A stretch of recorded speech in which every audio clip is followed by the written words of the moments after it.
Hey guys, I'm Pranavin Nissan and I just finished reading The Knife of Never Letting Go by Patrick Ness. This is a science fiction novel which was published in the year 2017, but it gained a lot of buzz in 2020 because of its movie adaptation starring Tom Holland, which is to be released in 2021. So, The Knife of Never Letting Go is the first book in the Chaos Walking series. There are currently 3 books out from the Chaos Walking series. The first one is The Knife of Never Letting Go, the second is The Ask and the Answer, and the third one is The Monsters of Men. And the fourth book, which is The New World, it's going to be released in 2021.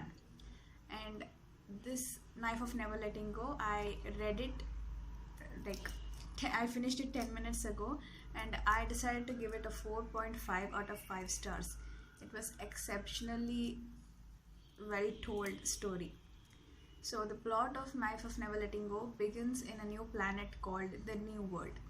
In New World, there used to be native aliens. They are called the Spackle. So the humans, when they first landed on New World, they waged a war with the Spackle, and during the war, a germ was released by them, the aliens, and this germ allowed humans to listen to the thoughts of their fellow human beings and the animals to talk, and just being able to hear the thoughts of the animals and all. And in this war, all the women were killed. And in the New World, like 20 years later, in New World, there is a town called Prentice Town, which consists only of men and just 147 of them. And in this town lives Todd, who's a hero. He is 13 years 12 months old. So according to New World, 1 year equals 13 months. So he is 1 month short of becoming a man. In New World, you become a man from a boy when you turn 14. So Todd and his dog Manshi take a walk in the outskirts of Prentice Town. So in Prentice Town, there is no silence at all. There is no privacy. You can hear the thoughts of every single person, animal, bird, creature, everything around you. It's like an overwhelming amount of noise, and nobody can escape from noise.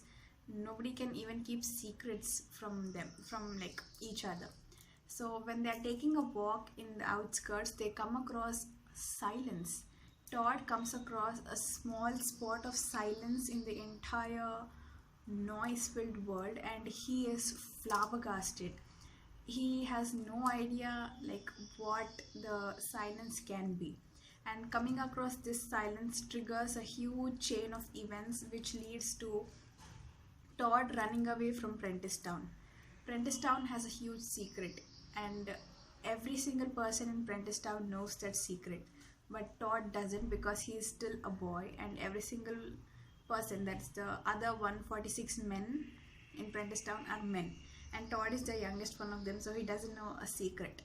And he runs away from the town on the urging of his guardians, and from there begins his incredible adventure. It was so fun, so thrilling to go along with him and Manshi in that adventure. So this book is written from a first person perspective, so you see the world through Todd's eyes.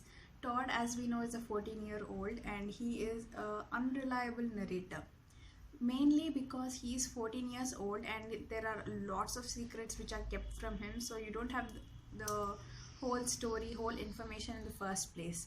And the second point is, Todd, even if he knows certain piece of information, he cannot think about it, because if he thinks about it, everyone else around him will know the information. So a lot of information is kept from the reader wisely, but in a few places it's very frustrating to not have the whole picture in front of you.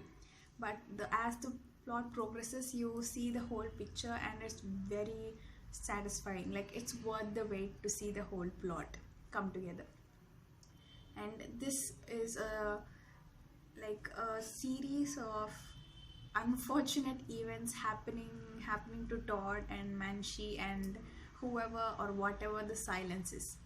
And I felt so privileged to be a part of that adventure, like to listen to it, to like see Todd and Manshi go through those things. And it reminded me of my days when I used to read The Maze Runner, and when I first read the Hunger Games series.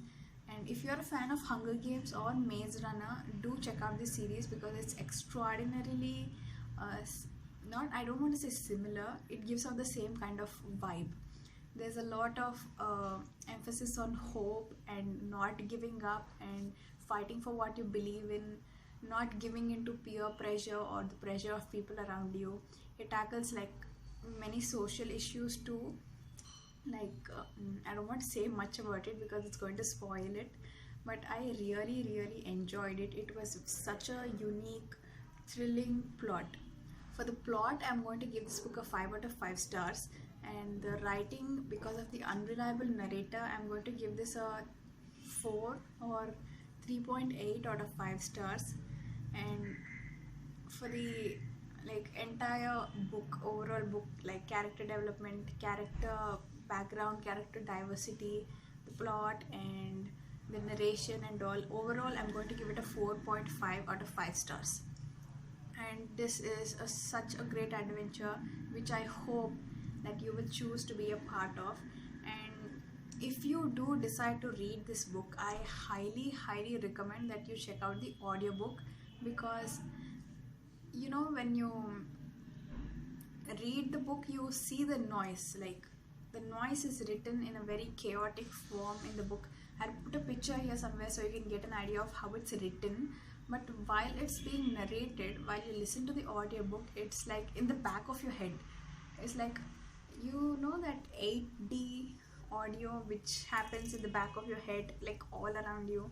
The noise is all around you, but the plot is going on in your ears, directly in your ears. And it was such a unique experience to listen to the audiobook. I'll give a link to the free audiobook in the description box below. I'll put a video of how you can find it too. So I highly suggest that you check out this book, and I'm sure you'll like it, because I haven't come across anyone who liked the first book and didn't like the second book in the series. And as soon as I finish this video, I'm going to start with the second book, which is The Ask and the Answer. And I hope that you'll read it too. We can read it together and enjoy it just as much as I did. So until the next video, which will probably be the review of The Ask and the Answer, goodbye.